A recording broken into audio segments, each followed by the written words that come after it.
ரிச்சியாவுக்கு இன்றைக்கி school open பண்ணுகாத நாங்கள் நேற்று ராத்திரி தான் இருந்து நோட்டு புக்குகள்லாம் அட்டை போட்டுக்கிட்டு இருந்தோம். நான் நோட்டு புக்குகள்லாம் அட்டை போட்டுட்டு இருக்கேன். மேடம் என்ன பண்ணிட்டு இருக்காங்க? மறுபக்கம் கேட்டு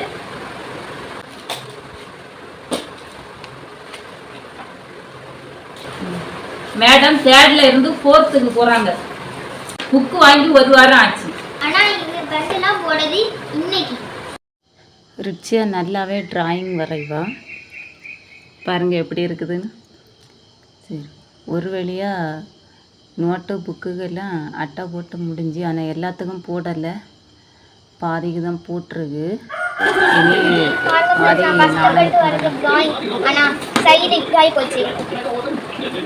நாளைக்கு கொஞ்சம் நைட்டில் இருக்க மாதிரி ப்ளூ கலர் அடிக்க நான் ஃபஸ்ட்டு அடித்தேன். ஆனால் அது பாதியிலே நின்றுட்டு அப்புறம் பிளாக் கலர் அடிச்சு அடிச்சு அமைச்சாங்க. அதே நேரத்துக்கு அப்புறம் ஃபினிஷிங் தான்